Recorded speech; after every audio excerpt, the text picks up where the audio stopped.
ఆ జిల్లా అధ్యక్షుడు తనకు తాను ఎక్కువగా ఊహించుకుంటున్నారా? పదవులపై ఆయనకున్న ప్రేమ పార్టీ కార్యకర్తలు కాపాడుకోవడంలో లేదా? ఇతని తీరుతోటే కాంగ్రెస్ ఖాళీ అవుతోందా? ఆ రెండు నియోజకవర్గాల్లో ఈసారి స్థానిక ఎన్నిక కాంగ్రెస్ కష్టమేనా?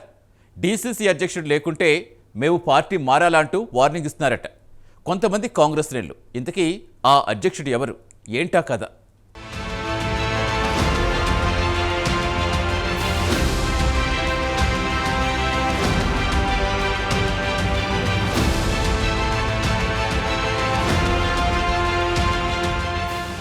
మెదక్ జిల్లా కాంగ్రెస్ కు కంచుకోట. ఈ జిల్లాలో రెండు నియోజకవర్గాలున్నాయి. ఒకటి మెదక్ కాగా మరొకటి నర్సాపూర్. గత ఎన్నికల్లో మెదక్ నియోజకవర్గం నుండి కాంగ్రెస్ ఎమ్మెల్యేగా డాక్టర్ రోహిత్ రావు గెలుపొందారు.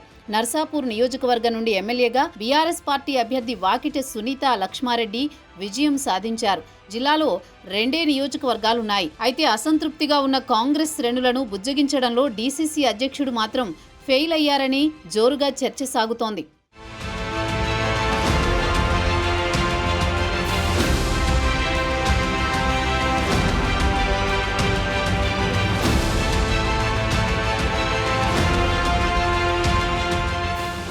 ఎన్నికలకు ముందు కాంగ్రెస్ పార్టీ జిల్లా అధ్యక్షుడిగా ఉన్న తిరుపతి రెడ్డి రాజీనామా చేసి బీఆర్ఎస్ పార్టీలో చేరారు. కాంగ్రెస్ అధిష్టానం నర్సాపూర్ నియోజకవర్గానికి చెందిన ఆంజనేయులు గౌడ్ కు డీసీసీ అధ్యక్ష పీఠాన్ని కట్టబెట్టింది. అయితే ఆంజనేయులు గౌడ్ గతంలో జెడ్పీటీసీగా పోటీ చేసి ఓటమి పాలయ్యారు. జెడ్పీటీసీగా ఓటమి చెందిన నేతను కాంగ్రెస్ అధిష్టానం మెదక్ జిల్లా కాంగ్రెస్ అధ్యక్షుడిగా నియమించింది. దీంతో జిల్లా పార్టీ శ్రేణులు అసంతృప్తి వ్యక్తం చేశారట.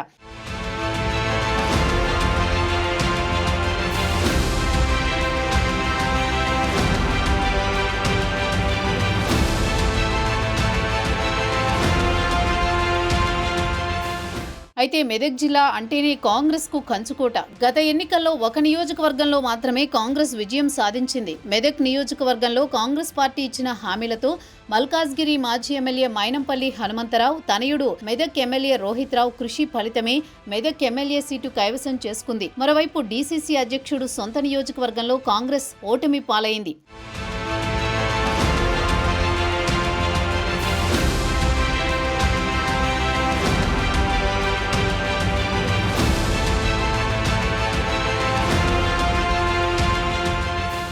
అసెంబ్లీ ఎన్నికల్లో కాంగ్రెస్ అధిష్టానం నర్సాపూర్ నియోజకవర్గం నుండి రాజిరెడ్డిని బరిలో దింపింది. జిల్లా అధ్యక్షులు ఆంజనేయులు గౌడ్ కూడా ఇదే నియోజకవర్గానికి చెందిన నాయకుడు. ఎలాగైనా కాంగ్రెస్ పార్టీ విజయం సాధిస్తుంది అనుకున్నారు. కానీ నర్సాపూర్లో సీన్ రివర్స్ అయ్యింది. ఇక్కడ చెయ్యి పార్టీ వ్యూహాలను తల్లకిందులు చేసి బీఆర్ఎస్ పార్టీ గెలుపొందింది. పార్టీ ఓటమికి ప్రధాన కారణం జిల్లా అధ్యక్షుడే అని అప్పట్లో ఆరోపణలు వెల్లువెత్తాయి. అయితే ఆంజనేయులు గౌడ్ నర్సాపూర్ ఎమ్మెల్యేగా టికెట్ ఆశించారు. కానీ ఆయనను కాదని ఆవుల రాజిరెడ్డికి అధిష్టానం టికెట్ కేటాయించింది. దీంతో జిల్లా అధ్యక్షుడు నారాజయ్యారట. అందుకే నర్సాపూర్లో కాంగ్రెస్ పార్టీ ఓటమి చెందింది అని విశ్లేషకులు అభిప్రాయం వ్యక్తం చేస్తున్నారు.